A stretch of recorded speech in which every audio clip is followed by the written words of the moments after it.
Hello everyone and welcome back for some more Drag Race gossip, secrets and drama. So I'm back for another Roscoe's recap. I didn't do one for episodes 1 and 2 of All Stars 11 because they did not have any guests that week at Roscoe's. So I'm starting with this week's episode, which is episode 3, and the guest that week was Dawn. So today we're going to be talking about Dawn responds to Mystique previously calling her out for being fake, and Dawn reveals what happened when she confronted Mystique about it. Jasmine Kennedie addresses the accusations that she did not pay one of her designers for All Stars 11. And Dawn exposes that she is no longer friends with Amanda Tori Meating. All that and more coming up in today's video, so let's get started. Also, just to say, there was a lot of really juicy content in this week's Roscoe's video, and it would have been really long, so I had to cut quite a bit of it out. But I will put that content on Patreon and also for my YouTube members instead, and there'll be links to that in the description. But just as an example, Dawn revealed some really interesting backstage tea about how production works.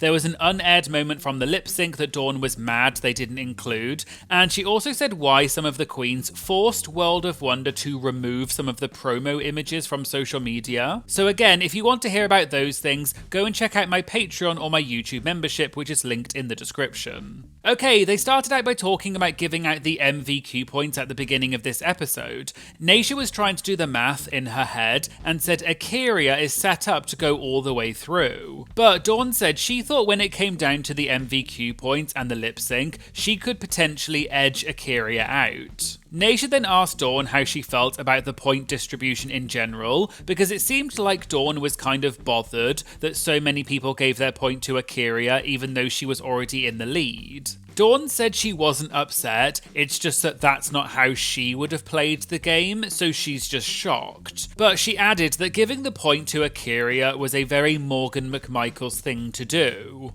Dawn also revealed her strategy for giving MVQ points, which she said that she did say on camera but they didn't include it in the episode, and she's, quote, kind of mad about it. Dawn said the strategy is you kind of want to make alliances with the girls that you do not think will do well, and, quote, you kind of want to ally with the chop hoes, because they're the ones who are going to be in the bottom giving out the points. They moved on, and Naysha asked Dawn how she felt about this week's challenge, which was an acting/improv challenge for the Home Spooky Network. Dawn said she was so excited, and she and Morphine were, quote, cutting the F up in the workroom about this challenge, and they were having so much fun. She said there were many bits that did not make it into the episode, even though she thought they were really good. Caramel said their chemistry was great, but it did feel like we got more out of Morphine towards the end of the skit, whereas at the beginning, Dawn was kind of leading it. Dawn said being there, it didn't feel that way to her. She felt like Morphine held her own,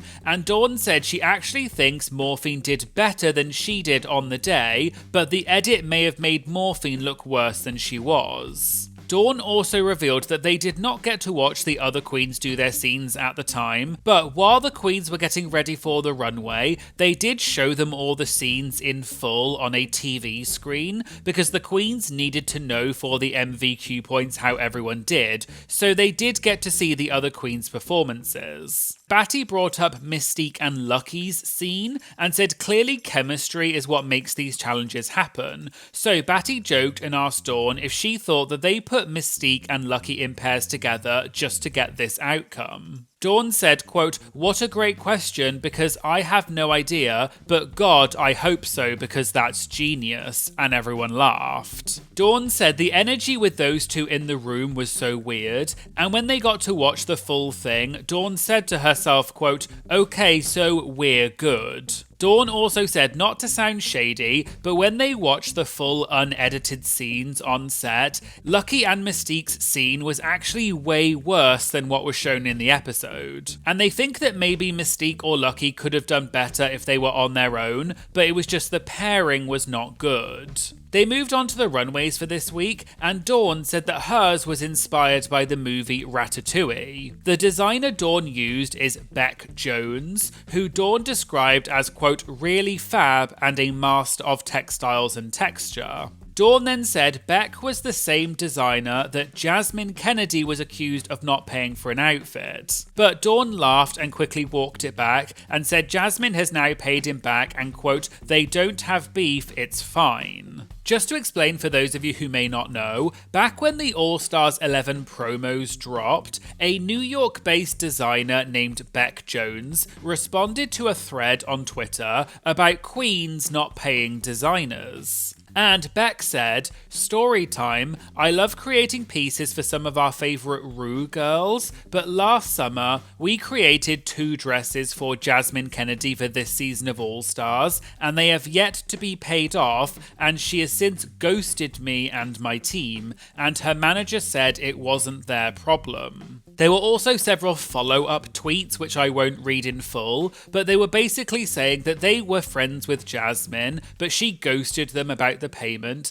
and they understand it's expensive, but this is the designer's livelihood and they deserve to get paid. Shortly after all of this, Jasmine was obviously getting a lot of heat on social media. Jasmine then posted a video saying she's sorry for not paying, she takes full accountability, and they are now sorting it out. Me and Beck have talked, and we are good. We are, we're still great friends, and I take full ownership of not being able to communicate to him. Everything is getting handled, by the way. I just want to let you guys know that. So I don't want you guys to think that I'm not paying my designers.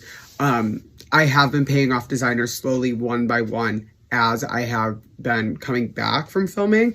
I will say Beck is probably the only one, though, that I haven't been as most communicative to. The first time around, I was able to pay everybody off before I even left. This time around, I was in a lot of financial debt, actually, and I didn't have management at the time, but I do believe in supporting designers, supporting queer artists, and I never want to not do my part for the community. The designer Beck also later tweeted saying Jasmine had contacted them and they would get paid.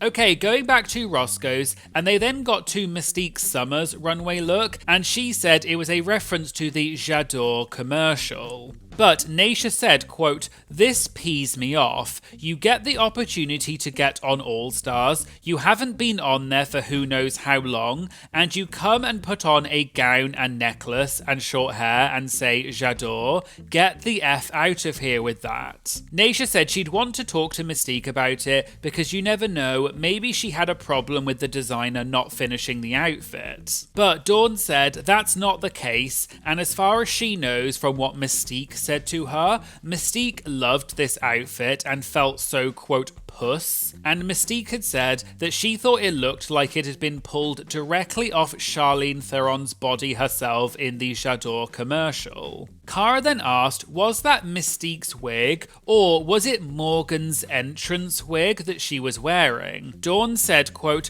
I believe it was Morgan's wig. I do believe that Morgan lent it to her and no one said anything about it. Naysha then said she's just disappointed because for her it's a missed opportunity. Mystique hasn't been on Drag Race for a while and Naysha doesn't know what the stipend was for this season, but this outfit was not it. Dawn said the stipend was really sickening this season, and Naysha joked that Mystique must have spent it on something else. They then watched more of this week's episode, and they got to the part where Dawn won her lip sync and made it through to the semi-finals. And everyone clapped and cheered for Dawn. Dawn then revealed a fun fact that the only people so far in the bracket format to get 8 points are Dawn and Ginger Minj. Cara then said something that gagged her from the episode was that when there was a tie between Morgan and A'keria, Ru chose to send A'keria to the semis over Morgan,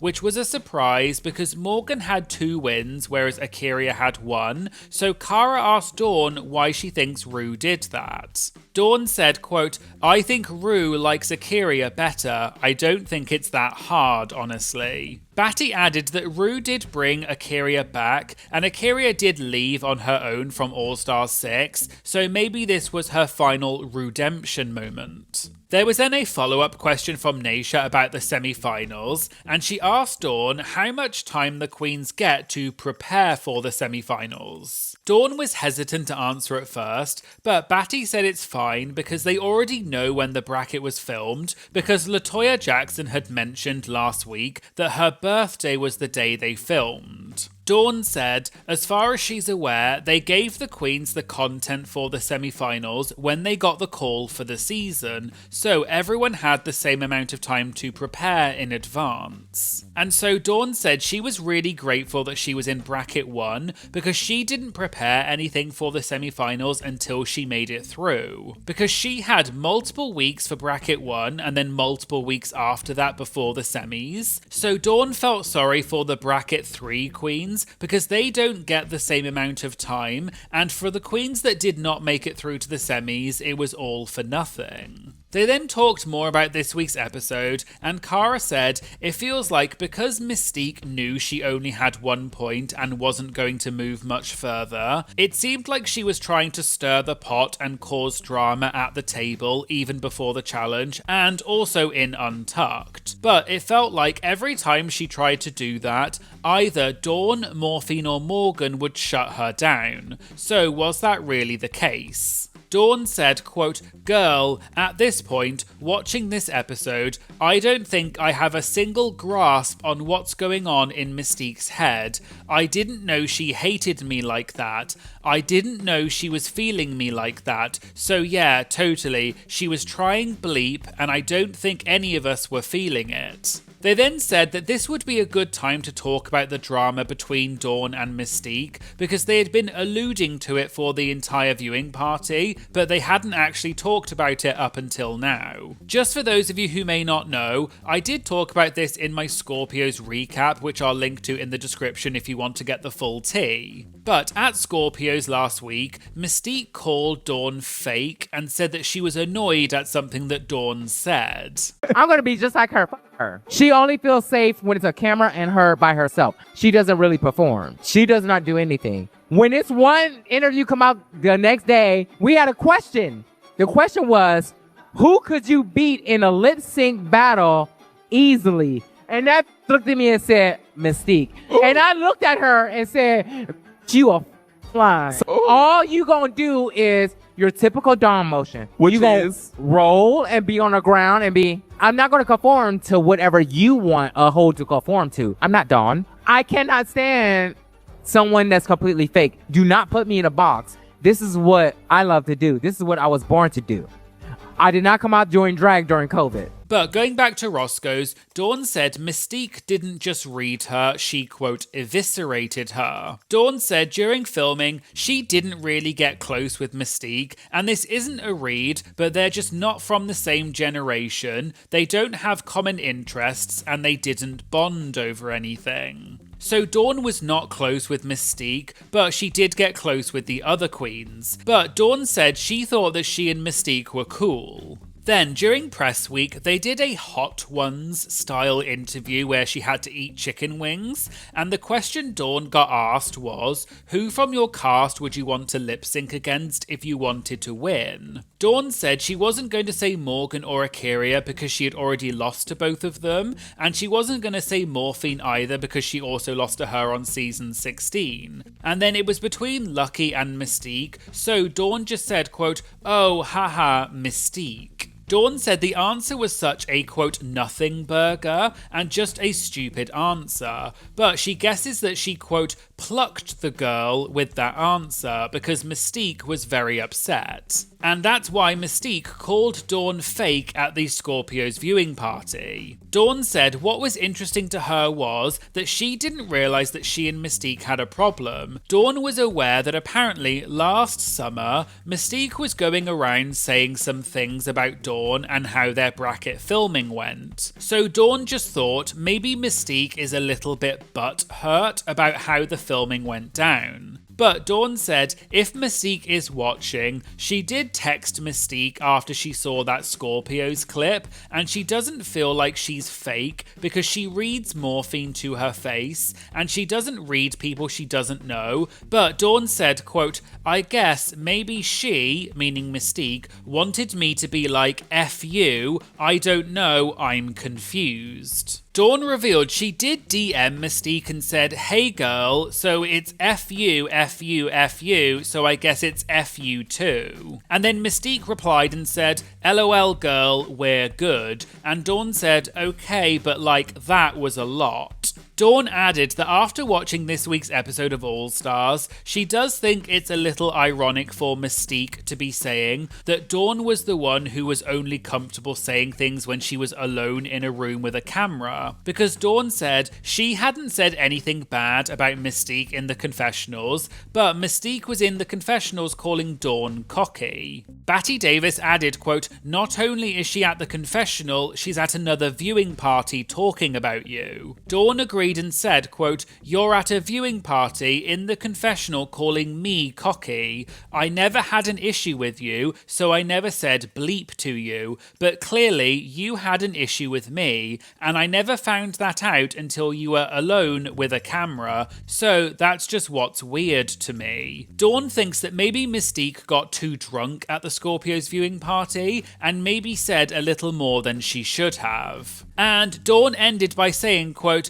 "I don't know, it's no shade, what do I care? I'm fine, I'm cooking, I'm chilling, I'm in the semi-finals, I'm good girl. Mystique said I do nothing, I guess I win challenges." And people clapped and laughed. Naysha said she always finds it odd when the queens start fighting because they get so much crap from everyone else that the queens kind of lean on each other, so they don't need the queens coming for other queens. Dawn said kind of jokingly, quote, "I think that she, meaning Mystique, has this skewed perception of me. She expected me to be shadier than I was, but I wasn't sitting in that confessional booth talking bleep about you. Girl, I didn't need to, RuPaul was." And while we're on the topic of Mystique, at a different point in the viewing party, there was a cameo question from Corey King, who asked, if Dawn had to give Mystique any advice on her makeup, what would it be? Dawn immediately said, quote, "Pick a distance for the eyebrows, too close, too far, pick one." The others laughed and said that Dawn was clearly so ready to answer that question. Dawn added that she'd say maybe Mystique needs a smaller bottom lash as well. I also saw that after the Roscoe's VIP footage came out,